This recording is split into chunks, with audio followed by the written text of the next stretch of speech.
So you might be in trouble today. I might be in trouble? Yep, sitting next to me. What the hell does that mean? Well, I've decided to do some healthy things Like? because I need to do healthy things, but I don't want to exercise and I don't want to eat right. So I got to come up with other things that will be healthy. Okay. So what I'm doing now is once a week, I'm eating a clove of garlic because it's good for you and it's healthy and I'm Italian, so it works. And I think I'm going to get a lot of benefit from that. And I like the way it tastes. But today was the one day a week. And every time I have a clove of garlic, Carmen says, like, it just exudes from my pores. Like, you can just smell it. You had me worried for a second. Like, I thought you were going to tell me, like, you ate something before and you're going to be breaking wind the whole time tonight. No, I'm Like, not. I was waiting for something like no, that. I'm not doing a cleanse. But actually, you know what? Eating garlic is a cleanse. That's the whole thing. Yeah, I'm not doing a cleanse.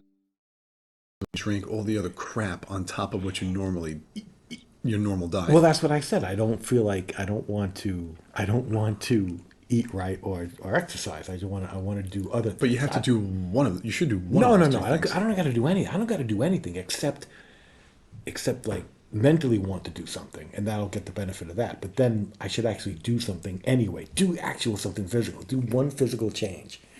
You know, if anything, that would have been a New Year's resolution. Do one thing this year that's healthy. And you know what? Eating a clove of garlic once a week fits the bill. We'll see how that works out. But it is to the detriment of most of the people around me because I'm telling you, it's just like,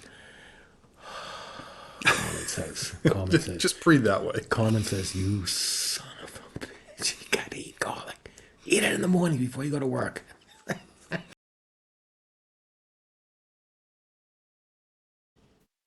Hey everybody, welcome back to the channel of Goody Johnny Mo with the movies. Tonight we're doing episode 62. And for this episode, we are doing Shazam! Fury of the Gods, the sequel to the original Shazam film from a couple years ago. Was the original Shazam film just called Shazam Correct. with an exclamation point? Yeah. This is a returning cast for the most part from just about everyone that we had in the first film. Oh, yeah. Directed by David Sandberg again. And this will be spoiler heavy, although it's been a couple of weeks since the movie's debuted, so Everybody should have seen everyone should have seen it for the small crowd that did go to the movies to see this. it. Yeah. But first, our drinks. Drinks of the night. Go ahead. I am drinking a German beer called Hofbrau. And I got it I got it at the beer distributor Right. on tap. Yep. In one of their little growlers. So they had like the taps behind the counter and they filled up my mini growler with Which is the first, because typically you don't do that. I almost never do that, but I have a large growler thing like the almost looks like a jug. Yeah. And then I have a smaller one that's just like a little screw cap container. It's like, it's a little smaller. And I've had both of them. And I can't tell you how many times I've had to keep my wife from throwing them out or recycling them. And I'm like, she's like, well, you don't use it. I said, well, when I want to use one, I have them. I don't want to have to go out and buy a new one because they charge you for Yeah, it. if you they get charge you to buy it first. And then, then Otherwise, you just charge it for the beer. yeah, then you just get the refill. So, Right. so I did it for Easter, and and they had Hofbrau, and I'm like, oh, I said like that's like a no, like I already know I like Right. that. Yep. So like they put things that they want people to try a little less common, but I was like, yeah, I'll just get that. He's like, you want to try first? I'm like, no, I know it's good. And of course, I brought it home, put it in the cooler, and forgot about it completely for like 2 weeks. Until tonight. And then I said, I'm gonna get my Hofbrau on. Tonight I am drinking, this is my last holiday winter ale, holiday white ale from Sam Adams. I had one final bottle left that was stuck in the back of the fridge for the last probably 2 months it's been sitting there. And yeah, I'm going to finish this off tonight. Yeah, and my beer didn't get skunked being out in the cooler for like a week. Oh, well, thank goodness for that. Yeah. So cheers. Cheers. To you. Cheers to everyone. Thanks for watching and tuning in. Thanks for everyone.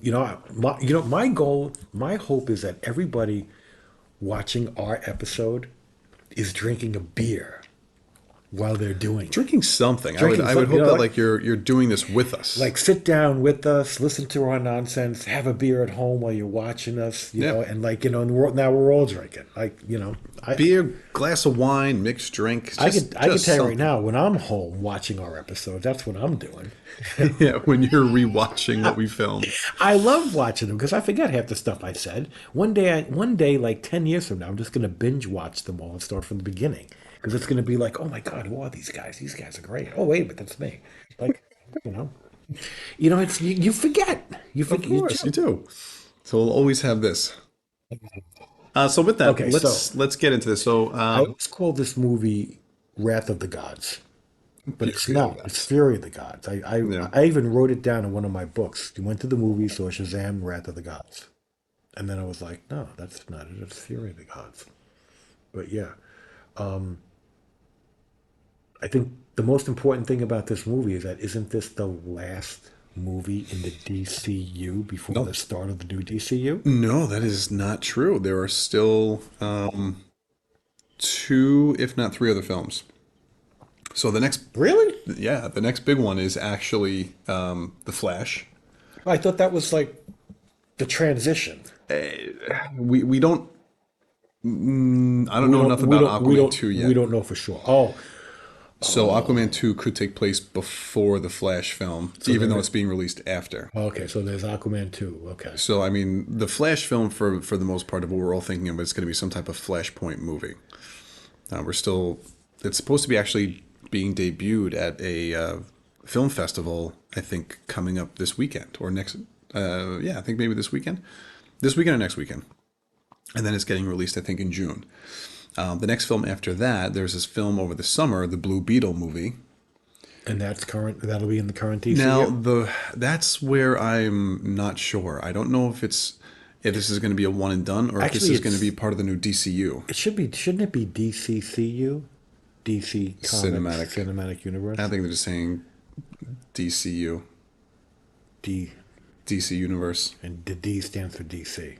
Yeah, I mean, it that's rolls off the tongue better for sure. yeah. I think that's why they're going to go with But that. like MCU is Marvel Cinematic Universe. DC. I can't remember if James Gunn was asked about that yet. If the new Blue Beetle movie is actually involved, I'm going to say no because they're still saying that Superman Legacy is the first film of the DCU that's kicking this off. Okay. And that's getting kicked off in July of 2025. For the new DCU. Right. And then the final film of this year is going to be in December, and that's the second Aquaman movie.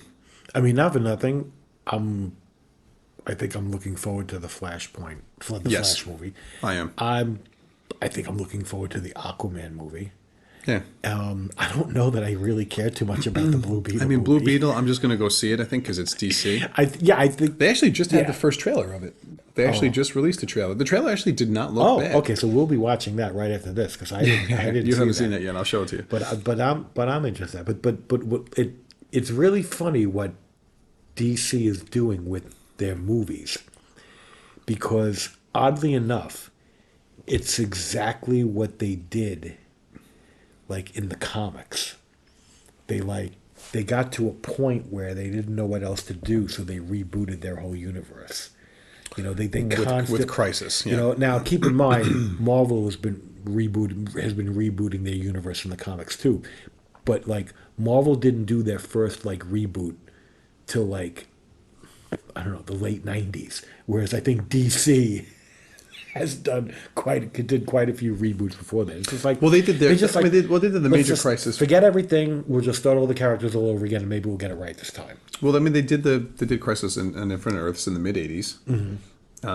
But their history goes back further than Marvel's does for most of their characters. Yeah, but so it's- they are a lot older. By They at least are, 20 yeah, years. they know they are a lot older, but it's like all the different Supermans are on different Earths, Well, that was the whole and parallel Earths. all of those parallel Earths represent like a time frame that DC was making comics. They're like, okay, this is Yeah, you had a golden age. Era. this was the golden, like these guys were here, and then we started doing these comics and telling these stories.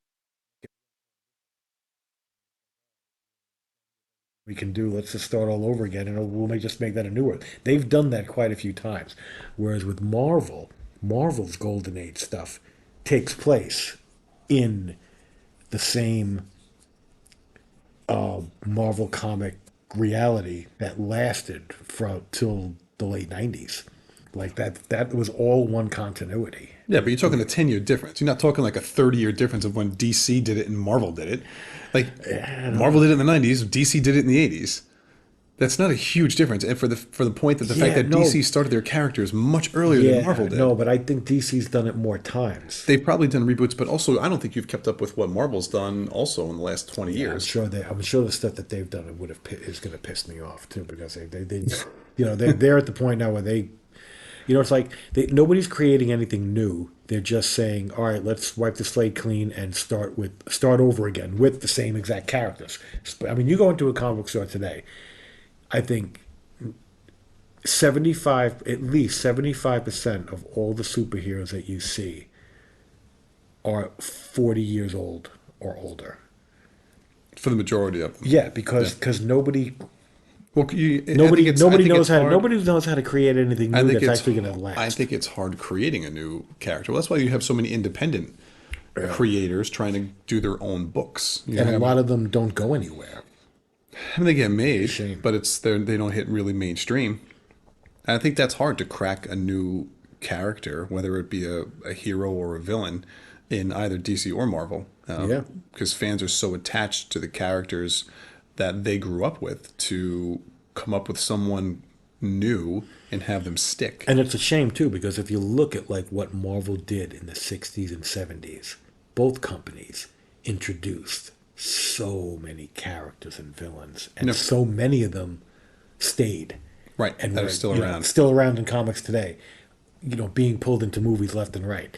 It was an amazing creative period. I don't know that it would ever be replicated except maybe 100 years from now when comics completely disappears maybe and then it resurges again. Well, I think what's hard almost with a brand new medium. because you have so many different heroes and villains, creating anything now, creating something new that doesn't mimic or somehow come close to imitate imitating, pale imitation, right? To a character that already exists with all the different powers that these people have or gadgets that they use. It's going to be compared to someone that already exists, and that's probably one of the reasons why we haven't seen much creativity probably in the last 10 or 15 years. That's a shame. I don't know how people get into comics these days, and they certainly can't afford to buy all the old ones. No, well, that's why they have digital comics, and they're reading it that right. way instead, which is a whole nother discussion. Anyhow, so we digress. But so David Sandberg did this second sequel again. He did the first one. I personally, as a recap to the first Shazam film, I really enjoyed it. I always said to me, it's like a superhero version of Big, the Tom Hanks film. Like it's just a kid who gets superhero powers and transforms himself into a superhero with the still with a kid mentality left behind, and I think the Billy Batson Shazam role in this was slightly different because I feel like we didn't get enough of Asher, I think that's who plays Billy Batson. He didn't get enough screen time. He had a lot more screen time in the first film, and he was I was agree not with that. he was not featured enough in this film, in my opinion. A couple of moments that tugged at the heartstrings that he was a part of, but he should have been in this film a lot more, whereas we got a lot more of Zachary Levi as Shazam, which I don't mind. Like, I like Zachary Levi, but at the end of the day, you probably want more of the hero, and it just so happens that this is one of the few scenarios where the hero and the person are played by two different actors. Yeah. Whereas, in Spider-Man, Tobey Maguire is Peter Parker and Spider-Man. right? Or Tom Holland. They're Whoever both they are. playing the same Right. character. This is even Hulk. Hulk is still Mark Ruffalo. Mark Ruffalo. Like either way. No, I get that too. It's just they did a better job balancing the two actors in the role in the first film. Yeah. And I feel like they didn't do that as much. It was a lot more heavily focused on Zachary Levi. Well, that might have been something that they, might have like registered on like in a poll or complaint. Like, it's a Shazam movie and there's not enough Shazam. Possibly, that could be. But this film definitely shows more of Shazam worrying about the family, kind of everyone kind of like growing up and doing their own thing and Yeah. separating, and he's trying to keep everyone together and keeping everyone around doing all the same stuff. Keeping everybody together, doing their superhero thing together, having like their meetings. Right. He's almost deemed like a little bit of an overbearing pain in the butt.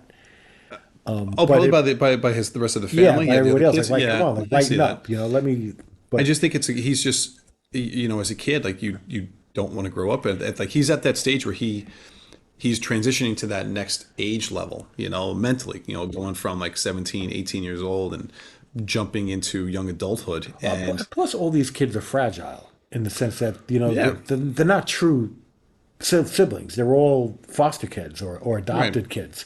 And that created their own all family, that became a family. none of them are blood related, and it's a whole group of them, and they're all living in the parents' house, who none of which are their biological parents. Right. So it's a very like I don't know. I want to say like fragile mindset. Like But at any point you feel they could lose everything. But you know what?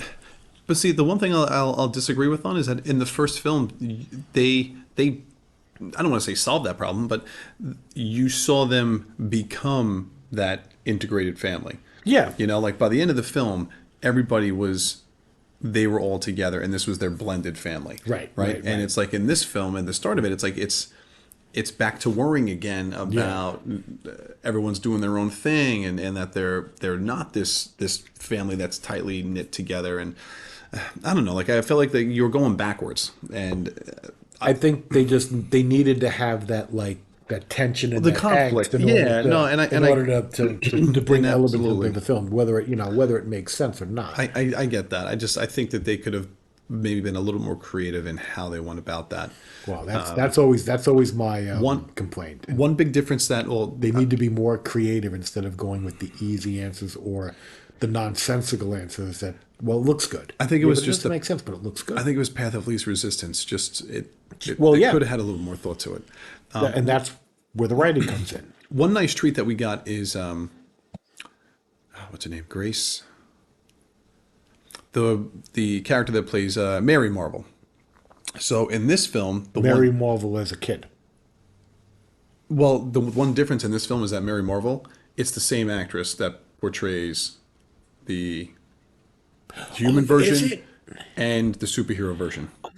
I thought She's the one I character. thought they really looked similar. I was like, wow. So they recast it. So in the first film, it wasn't like that. In the first film, Mary, oh God, I think it's Grace. I can't remember. So she played the younger version, and then there was another actress that played the older superhero version of Mary. Okay.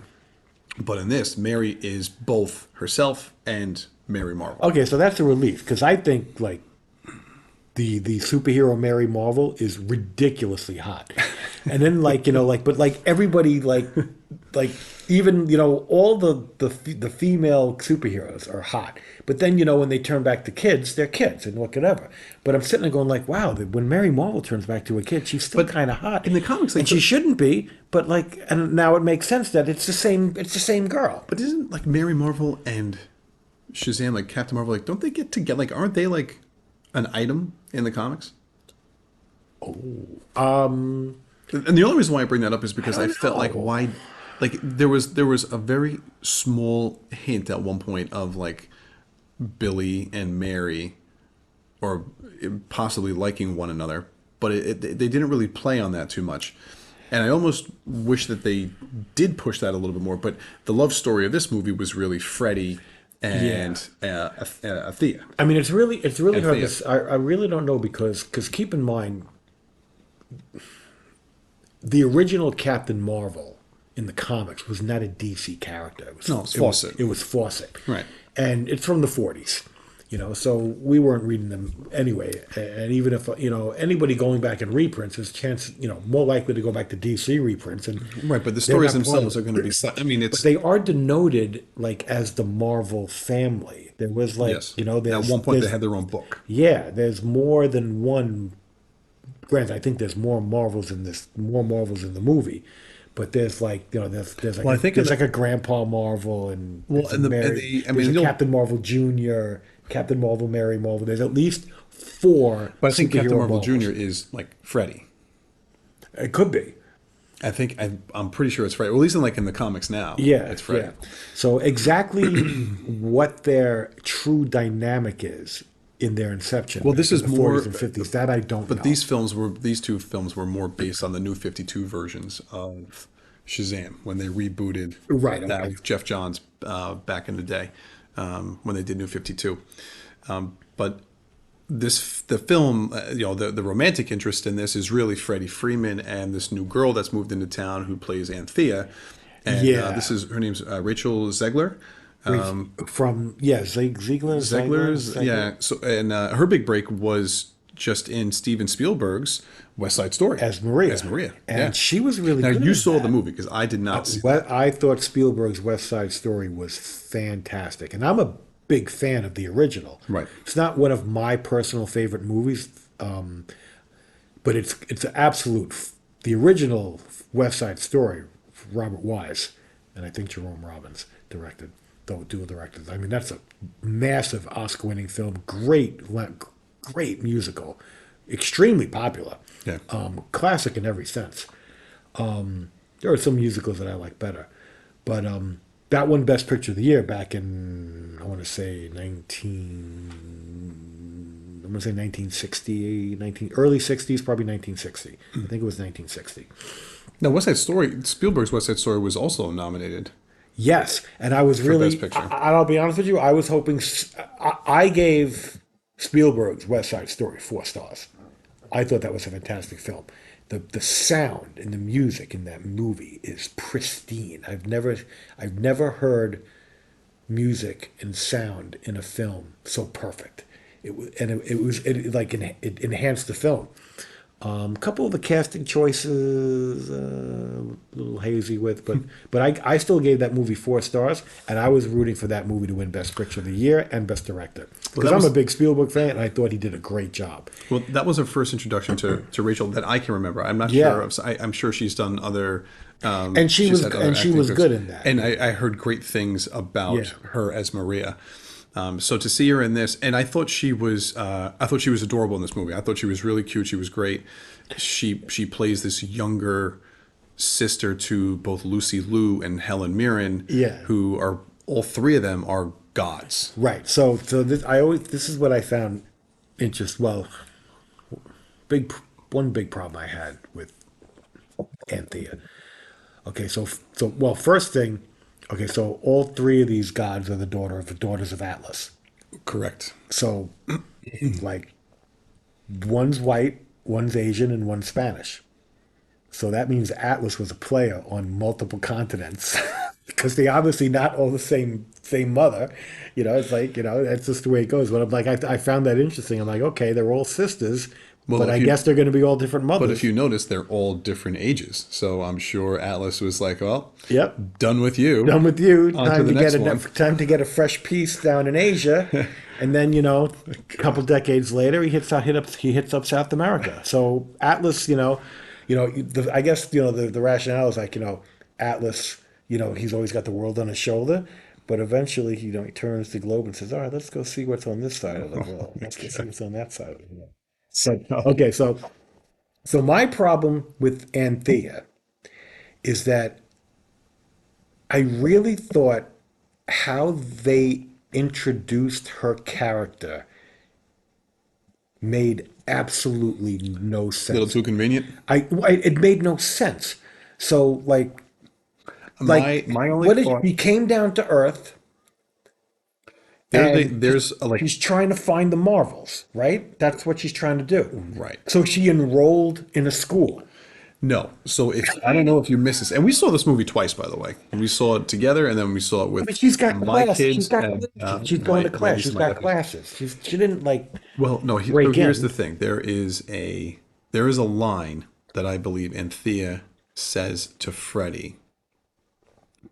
Something about eventually they. I think it was something like they. It's like they not like that they traced, but it's almost like they honed in on like their energy, their collective energy, and like almost like it was like a signal that was being sent out, and it was like in that area. So that's and they like it was something like there was a champ, like they knew there was a champion, so they basically were around. They enrolled them. Like she enrolled herself at that school, or like went to that school thinking that. Listen, Okay. it's all Yeah, convenient. Okay, it's not. I'm not telling you it's a yeah. sound story I'll be or honest with you. sound. It's a sound theory. It's mostly It's incredibly convenient. nonsensically inconvenient because it's like she's like it's like this is their grand plan. Like okay, so the three sisters get together and says, okay, look, you look young. We're gonna put you on Earth. You know, Listen, there's it was one line in the whole Marvel, thing that and I can. basically tried to I like. honestly don't remember that line at all. There So now was I got to there watch was this one. idiotic movie a third time There was. I'm just to pretty catch sure there that. was one line to this that basically tried to like wrap it all up as to But it's why she was there at the okay, beginning. so she's like, all right, I'm gonna like Oh no! Wait a if they minute. wanted to bring the Marvels No, out, the three girls attack the city and the Marvels come and defend the city. The end. You know what I mean? That's how you get the superheroes out. You start to destroy things. You don't like enroll in a school and start looking around and asking questions. And lo and behold, like just happen to get no. strike You up know a what? Or, relationship wait, wait, wait. You know what? You know what it with may the have. one guy who is a Captain No, Marvel. but you know what it may have been. It may have been the whole thing when Freddy brings Shazam in at the end of the first film, and it happens in school, and it's like known and it's like recorded. Right, right. No, So well, but you know what? It might have been that she knew. Okay, like so it's she knows like that he's a friend. there's a guy in this school that knows Shazam, so You know what? we're It gonna may have play been that that. angle. Yeah, it may have been that. And ultimately, I think they just like the whole concept of having the girl in the school and then it Yeah. being the turnaround that, oh, she's one of the sisters, one of the sisters of daughters Of of Atlas. Atlas, and it's like one of those things where they're like, that's going to be cool, and some of the people in the room are going, but that's stupid, and I just look, don't worry about it, just make it work. All right, and they did it, and that's what it was. I mean, listen. Overall, I think they I just should thought have attacked the city and the Shazams come out and defend like that. Like well, you know what? The bridge scene was really cool in the beginning when like all the Marvels helped yeah, try to like save the people on the bridge. and like not for nothing. Like if I was on that bridge, I would have been like, "Thank you for saving me," but the bridge hasn't fallen yet, and everybody's been saved. Could you get my car before it hits the ocean or the bay?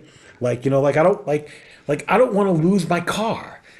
Like like save the cars too. Save the cars. They couldn't move that fast. But they would go choo, choo, choo, choo, choo, choo. They were doing all their thing. One of my favorites in this film is still Darla. Oh, it's I the black girl, right? She's the one in the purple, yeah. So Yeah. the older actress is Megan Good, She's great. and then I forget who the younger girl is, but both in the first film and in this one, she is one of my favorite characters. She's really funny. She is. She's so funny, and she's just like She's overly quirky, like overly like almost happy. like happy and almost Yeah. like a childlike. Because I think she is the youngest of all the Yes. siblings. So Which like, again, it's like their younger personalities play out with the older Yeah. character. Like, yes, they look older, but it's still the mentality of the child. yeah, and that's I think they pull that off pretty well with quite a few of them. yeah, It's- I think so. I think I'll tell you, the one that actually I think is hers stands out the most because she's so like yeah. it's like it like plays well. like when she finds like the cats. Yeah. She like rescues the cat. Yep. She saves, That one saves the across. cats and leaves the people behind. Yeah, And which then was so great. finally saves the people. But eventually, she went home with the cat. Sorry, Yeah. the cat. It's my reward for being a superhero. Oh no, that was really cute. I'll tell you, like out of all of the the superheroes and their younger selves, the only one that really stands out to me as being odd is Billy Batson and Shazam. I felt in this film that they were more mismatched than in the first film. Yeah, I almost feel like Shazam plays the role very immature, and Billy Batson plays his role a little bit more mature. Yeah, it's Like, like Zachary Levi like really leaned into the childish aspect of of the role, like of and his way of when in thinking. reality, his alter ego is not that childish. Yeah, like I think his Billy, I mean, he is, yeah, like he's still 17, 18, a really young adult, but he doesn't I, play, I'll be honest with you. I he think didn't play the role the same as Levi did. like as when he's walking around like normal, I Right. almost feel like he almost plays it like a 12-year-old. Yeah, it's like he plays it with a much younger Yeah, mentality. not like a 7-year-old, but like Right. 12, but like yeah, like a 12-year-old And I get the just theme, before puberty. and I get the theme of it is like he doesn't want to grow up. He wants to be a kid.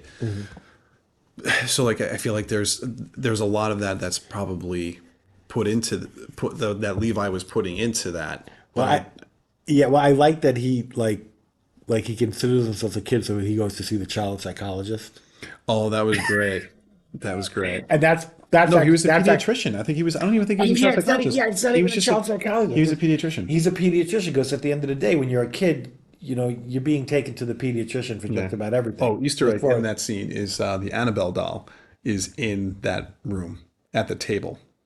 oh really? The Annabelle doll is sitting at the table because David Sandberg directed the Annabelle Oh, film. that's hysterical. That I didn't Yeah, know, and I didn't notice that. yeah. Oh, So okay. it's actually like that part was really cool. That's actually pretty funny. But that was like the one thing acting wise that I was it was a little disjointed because I like you could tell that it was like two separate performances where Yeah. I felt like most of the other characters they synced up really well with their Yes. counterparts. Yeah, I agree. I agree with that. And then we get back. How do you say the wizard's name? Hansu, right? Oh, his real name? Dijon. Digimon, Digimon Digimon Hansu. Hansu, right? Might be closer to Dijon. Yeah, it could be. I love him. I think he is fantastic. Ever since I saw him in Gladiator, I've always liked him Oh yeah, in his and roles. he plays this role with definitely like a certain type of comedic flair because he's Oh like my God, the Wonder Woman dream. The dream where Billy's as Shazam, he's sitting down with having Wonder Woman, and you don't see her face. You see like this like glances of her. You see the back of her head, and then she turns around, and Billy's talking to Shazam's talking to her. And then all of a sudden, it turns into the Wizard, yeah, in Wonder Woman which is costume, disturbing. which was great. I laughed when I saw that. That I thought was funny I liked his banter in the cell. with Like Freddy. yeah, Yeah, like it was pretty funny. I mean, it was funny because to me, Freddy gets such kind of like a little bit more of a boost in this film. I mean, he had a decent sized role in the last one, but I Yeah. almost feel like he takes a little bit more. There are parts of this film where I feel like Freddy really takes center stage, and especially when he is the one that's with the wizard. He's one of the few that has his powers taken away from Right. him Oh right, right. with the staff once the staff was reforged. So I thought that was just an interesting way of kind of like progressing his story because I feel like he goes through a nice little arc, character arc, and becoming more brave even though he doesn't have his abilities. One thing I found familiar and like similar in this movie as compared to like the first Shazam movie is that it was a little bit more like violent than I was expecting it to be. I Yeah. remember the first one having some scenes of violence that were like, ooh, like wow. Well, when they had the seven deadly sins, Yeah. basically kill all those people in the boardroom. Yeah, like Like that that was like was, and he throws the one guy out the window. yeah, that was a little intense. And Yeah. then so in this movie, I felt like the scene where they have the well, in the beginning where Oh, the opening basically scene? all the people in the frickin' museum are Yeah, killed. turn to statues. Like they're killed. Like Yeah. it's like it's like ooh, and kids and stuff, because it's a It museum. was it was Kid. tourists. Yeah. Those are all tourists. Yeah. And then you have like the one teacher that you kind of like, frickin' walk off the building and Oh, I forgot about that. hit the ground. It's like the teacher that like protects Freddy. Yeah, And he just happens to go and up there like, what's going it's like, on? oh, that's a little. And then That's a little brutal. I mean, Lucy Liu was like, she was devious in this. Yeah, she was cruel. Nasty. And then and then later on, when all the monsters are hatching all over the place, I think there's a lot of people getting. That was Calypso, right? She played Calypso. Yeah, they were. And then Helen Mirren played. Well, yeah, Lucy Liu plays Hespera. Calypso with a K. Yeah. That's how we saw it in on IMDb.com. Yep. But I'll be honest with you, I think the Calypso and the Wonder Woman in the comics is with a C. And then you got Helen Mirren, Plays Hespera. Hespera, and Weisling playing Anthea. What's her name? Rachel? Rachel. Rachel plays, yeah, Anthea. Anthea. Yeah. Right. So just going down like the chick meter. Helen Mirren. I don't care. Always hot. I don't care how old she gets. For those of you that don't know, Helen Mirren, I think has the record for appearing nude in film for the most consecutive decades in a row, like 6 decades. She's been nude in a film from the 60s, 70s, 80s, 90s, I'm not going to ask how you know zeros, that. and tens. Because it's known. Like, it's just known. Like, I mean, and she looks good in all of them. I don't care. Helen Mirren is like one of those ageless beauties. She is ageless. I love Helen Mirren. I was so happy that she did a superhero And film. she's a great actress. Well, I thought she actually was fun in this role. Yeah, she brings, that's one of the things that, She that I liked about. Zachary Levi up. I think that's great. And when he's Shazam, like she's knocking him around, which I thought was great. Well, this is one of the things where, like, the Marvel Cinematic Universe movies and the DC Cinematic Universe movies have gotten enough, like, I don't know, respect, in the sense that, they're pulling almost anybody they want into these roles that, not that they're going to be in like franchise, but they're It's a one and the done. villain in this movie, the villain Yeah. in that movie. They get some big names. Yeah. Names that people that normally would not be associated in this type of film, because you wouldn't see them as like Just the with the lead. genre. But they're the villain in this movie. Helen Mirren, that's a big name. She's the villain in this movie. Lucy Liu, she's a big name too. But I think Lucy Liu played more of the villain than Oh Hespera. yeah, she was definitely more evil. Lucy Liu She was is definitely more just devious really than this, like than evil. Helen Mirren. Like, I mean, Helen Mirren, like, at first is like the two sisters are together, and then Helen Mirren kind of like, and like Anthea basically gets Hespera to kind of almost like agree, like, you were just looking to rebuild your world, Mm-hmm. like your it's not dimension, like, but wherever Wherever like they- their wherever realm, they- wherever they their- reside. that realm, right?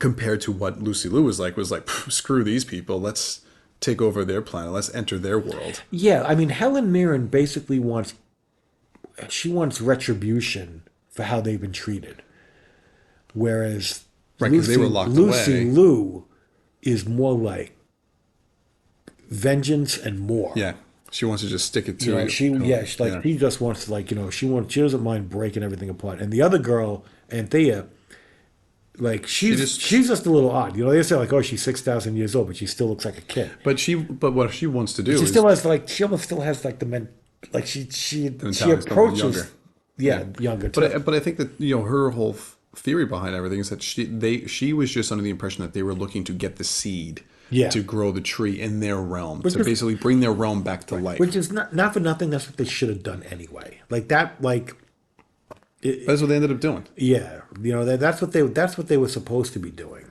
right? But that's not what Lucy Liu's chi changed the plan. Yeah, right. And she's like, let's do it here. Which I don't know if that made any sense. But at the end of the day, you got to have them. We got to invade. Gotta have conflict. I kind of dug the creatures. force field. Oh, that Helen Mirren. However, yeah, but mix. you know what though? Yeah. The force field was a little weird though, because when they were, I don't know, I felt like when it was expanding, when Yeah. when they were making it, it was always solid. and Well, people couldn't get through. But then, yes, like when they shrunk it down, I felt like, people were passing through it, yeah, like it should have pushed corralled, everyone pushed out. everyone either in or out, Yeah, yeah, whatever. yeah.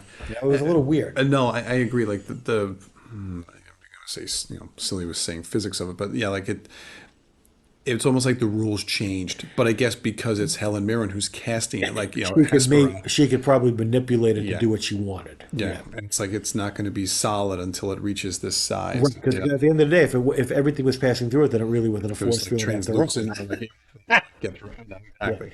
And then they had like The other thing that was cool is all the different creatures that like came up, right? Like you had like it was all you it have was all Cyclops, creatures from mythology, yes, Cyclops, Sphinx, right? chimeras and probably manticores and griffins and unicorns. Yes. Yep. I mean, the unicorn thing was funny. Yeah, So like that was interesting. Like the unicorns are like the most feared creature of them all. right.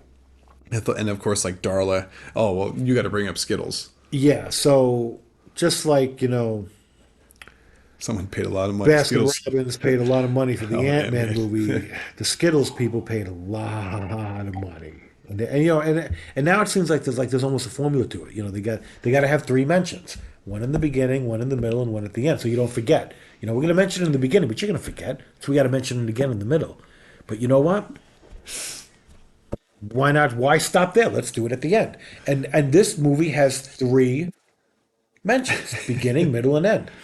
You So you're know, gonna have to go with that theory into the next movie and and I see and I if they do and I those and I, product and I placement. almost missed because the first one I almost missed because like I Well, it's didn't. just in passing because it's Yeah, they about it's just like they stained her laundry. It's yeah stained her they clothes. they just talk about them, and then and you just don't and then you forget about it. But then all of a sudden it's it pops up again in the middle with like the whole. I think it was like a whole jar. There was a whole jar of Skittles Yeah, somewhere. well, she was looking to A whole bring. She was bowl. giving. Darla was going to give Hespera because they had her in a cell.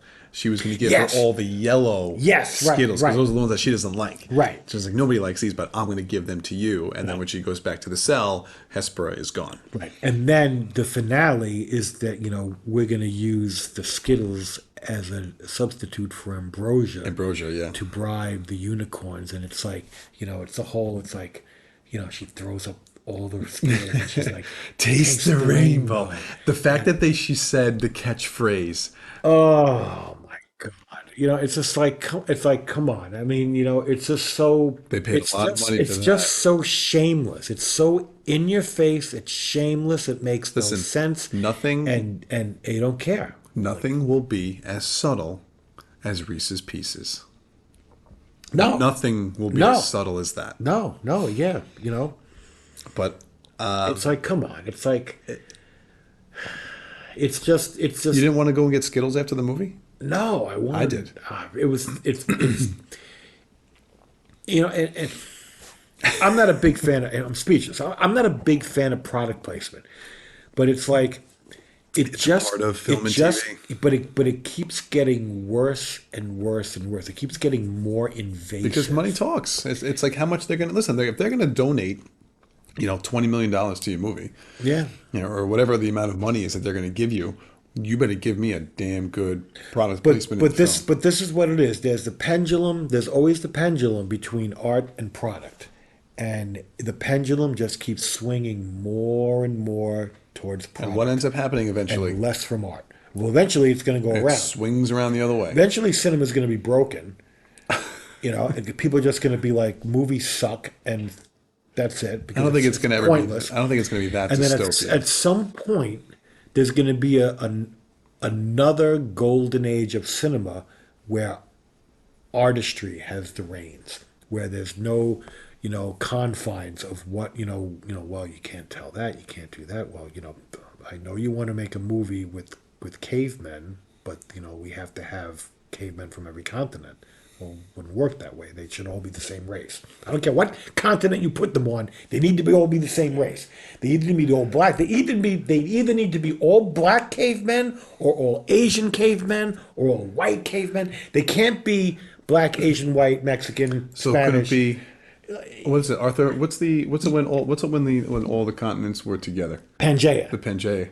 So what if it's cavemen from Pangea? Then they were all the same then, and then Not true. Not true. they didn't That's still start. Pangea was very big. Yeah, sure. That's a very big area. They could have a lot of You know, people still migrate. they just got to be able to say, People look, migrate. forget about all this product placement shit. We want to make a movie with people and tell a story, and whatever's going to happen naturally is going to be there. And let's not like fit as many things. And Listen, a lot of that stuff depends too on who's directing the film because the directors have pull. You're not going to pull on something like Scorsese wouldn't have done something like this. well, this is the thing you got to realize. Okay. The new breed of directors probably haven't. They don't have the clout. They weren't brought up on the films that didn't do that. I don't. They were I completely disagree they were with that brought statement. up. They were brought up on films. To me, it has nothing to do with the fact on what they were brought up on. It has how much power do they have with the studio. Oh, they have no power at the studio. Some of the younger ones, yes, but some of the older ones, that The have older been ones there, who can write their yeah. own ticket, yeah, And that's what I mean. They Like, can do whatever they they'll want. do what they'll still be able to do whatever. But they're a they want. dying breed. There's a whole new. Most of There this is a new generation. There's a new is- generation is- of movie makers that that are- are going to be under the thumb Just of right. the That's studio exactly what I say. They're under the thumb Yes. of the people. until they get big enough that they can start cashing their own checks. And at some point, that will happen. But they may not care at that point because they may have gotten to the point where they don't even know what they themselves don't even know what the I don't think alternative that's is. true. Because and for nothing, they just may be turned into like, well, this is what a director does, and this Most is of what we those, do. most of the people that are looking to become directors know film and know cinema well. Not just the stuff that's been around for the last 20 years, the stuff that's been around much longer than that. I would hope so. So I would really think would that hope you so. would see once they got big enough that they get to call their own shots. So I don't know. I would hold off on that. But all they need to do is start saying, you know what, black and white is an option. We can start making films in black and white. Once you do that, you can do so many other things. Not everything doesn't have to be in black and white. It's just about like, I'm going to make this movie. Should it be? Will it be better in black and white or color? And for all the movies that can be made, some of them would be better in black and white. Some of them would be in color. Basically, you don't talk about Sin City more often because it was a comic book movie that was yeah, black and But white. today, it's almost like they don't even look at that. They just say, "Well, we're making it color because no one's going to go see it in black and white." Well, it would be a better movie? No, I don't care. I don't care if it's a better movie. We're not going to make any money. We're making it in color. Right. And not for nothing, a lot of the people that have made black and white, in the few times that people have made black and white movies over the past 20 years, those were pretty good movies. Mm-hmm. But not for nothing. But again, those are probably usually directors that Yeah.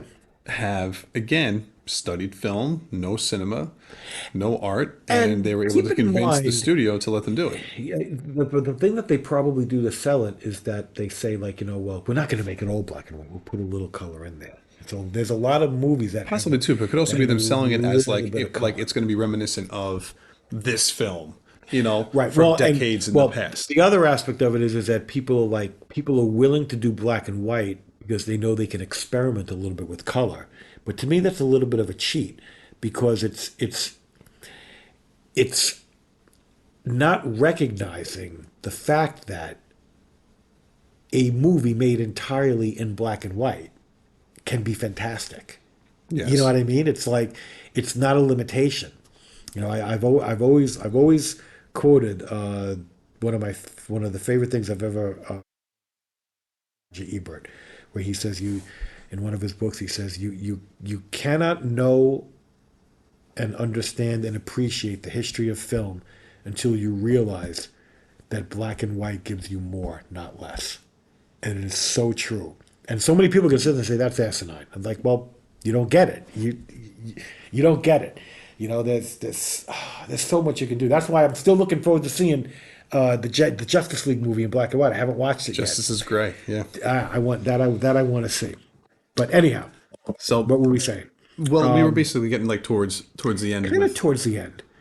Oh, did I mention that Mary Marvel is really hot? yeah, you've said that already. Got to say it again. Totally hot. You're gonna get censored. I'm gonna get censored. I don't care. She's hot. She's over 18. She's hot. We didn't talk about the parents at all. No, the parents were the parents were great. Like in the parents first are fun. In the first film, I liked them, and in this film too, it was like it's like they're kind of It's the big guy from from Walking Walking Dead. Dead. I forget the It's character. like they're starting to. There's parts where they're starting to like figure stuff out, but they're not entirely sure. And then in this movie, the kids actually let them know because they get in trouble. Like Yeah. they're in trouble. They know something bad's coming their way, and this is when the dragon's coming out. And then they basically tell the parents that they're the what do they call them?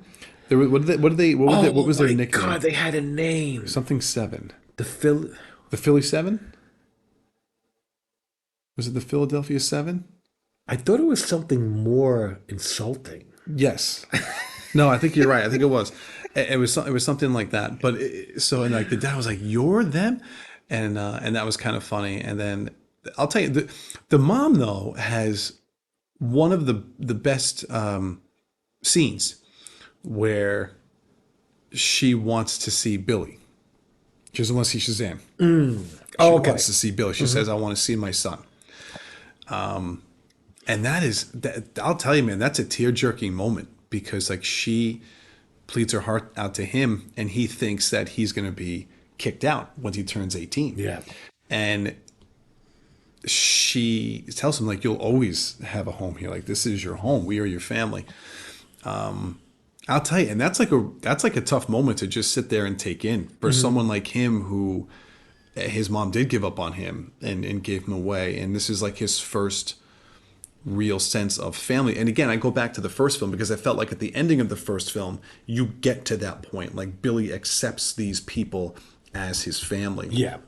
And I feel like that was a little disjointed in the beginning of this film, how it transitioned. But at least we start to see like this moment like solidifies that these people are now his parents.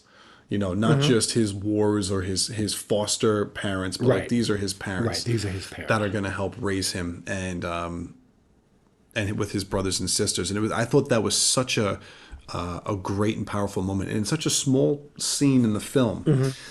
But I felt it was really important, and I feel like that really helped push Billy's story arc forward. And I think unfortunately we don't get enough of that. Yeah. I feel like we don't see that enough, and that to me was an opportunity that was missed. Is that we could have seen more of stuff like that with him. At the end of the day, is it a thumbs up or a thumbs down? And did we miss anything that we really wanted to talk about? Well, as you get towards the final fight with I felt like it was. Lucy Liu with the dragon, right? Like that was really like one of the big special effects sequences that they had. Yeah, and in this, not in for this nothing, stadium. the dragon should have completely destroyed their house when it like rose up. Like their house should have been completely demolished. I think it should have not only that, like surrounding houses, because it seemed like it was a lot bigger than when it came out of the house. Yeah. Now I always found it funny that like the whole house is full of superheroes, and they're just like they're worried about money. Like they're not getting paid for anything. You get the kids are in school, they don't have jobs. But it's like they're like, oh my God, how are we gonna fix this house? I'm like, you're superheroes, man. You should be able to put that house back together in like a day because like, your super speed and you whatever. Like You still need materials. I guess so. I mean, like this, like You these, still need 2x4s and sheetrock. so like these guys, should be going to conventions and signing their names and making bank. There's But that's there's ways for superheroes to make money without secretly robbing banks. But that's what Shazam was doing in the first film. Remember, he was like taking photos with Yeah. people, like doing tricks and like asking for money. That's the way to do it. That's the way to do it. Because they're like, I mean, even if all the other superheroes look at that, like, what the hell are they doing? But not all the other superheroes were millionaires or billionaires or working for the government. These guys are just hanging out at home, superheroing after school. Well, the final conflict is that Shazam he basically he figures out what the rod is. Like the rod's almost like a battery, right? How it's like it stores energy. And he basically unleashed it. This is the thing that at the end of the first movie he broke over his leg, and that's what released. But it was like he the broke it daughters of over his leg Atlas. and threw it away, which is like And he didn't collect it.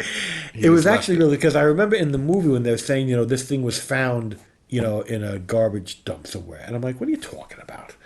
Like, Yeah. how the And hell the did music that was happen? fun. It was like at a fair. It was found at a county fair. Yeah, like how the hell did Yeah. that happen? And then that's like, oh, okay, because Shazam had it, broke it, and threw it in the garbage. Like, okay, now it makes sense. Because you hear about these things, it's like, oh, like like these like ancient talismans of power, and somebody found it, behind a park bench. Like no, that's not where it would be. It would be in some cosmic prison Yeah. somewhere. It's like I always found it interesting how like two soul gems in the Avengers movies happen to show up on Earth. Like they're all we have two of the soul gems. Really? Okay. Yeah. But but he, big thing here is that he sacrifices himself. Oh yeah, that's right.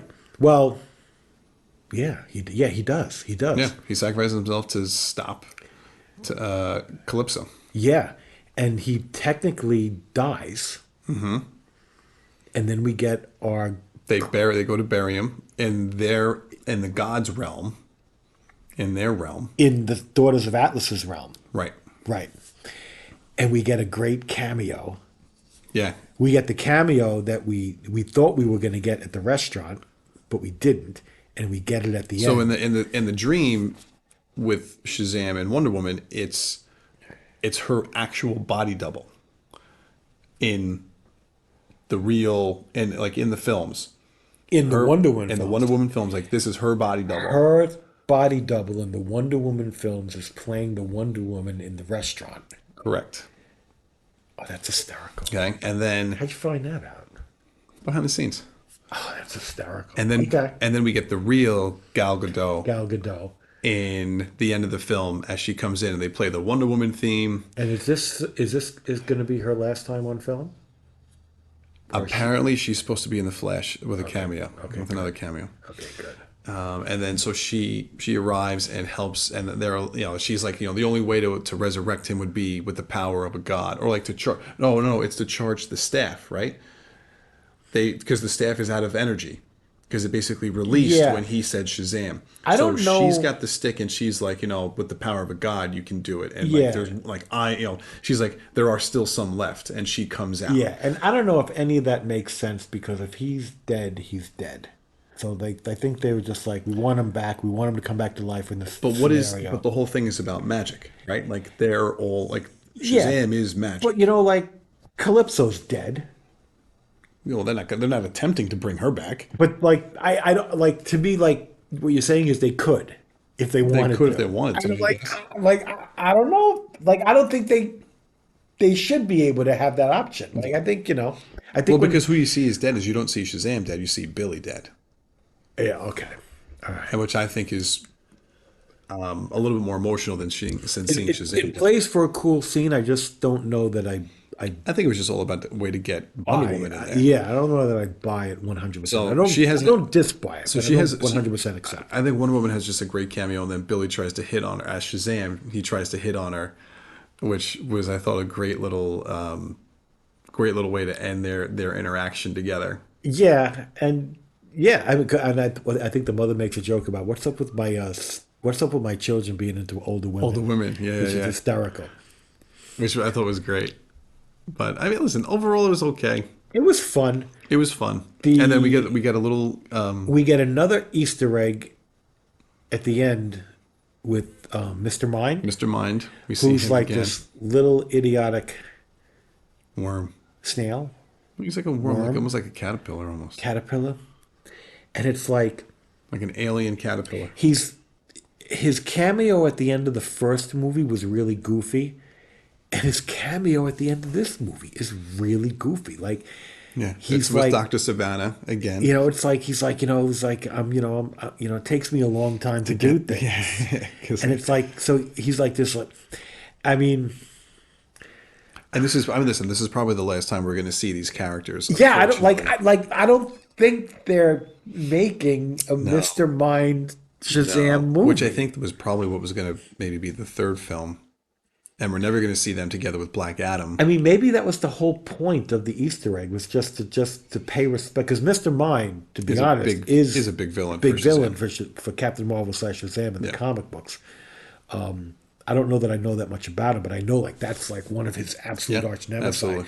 But I think Him and Savannah and Black Adam. I think like the whole the whole I mean, was the whole goofy homage to him meant to go nowhere just to pay respect? I don't know if we'll ever know the answer to that. I don't know if they were planning like were they when they put it in the first movie and or when they put it in the second movie, like is somebody saying that yeah, you know, we're building up to a Mr. Mind movie?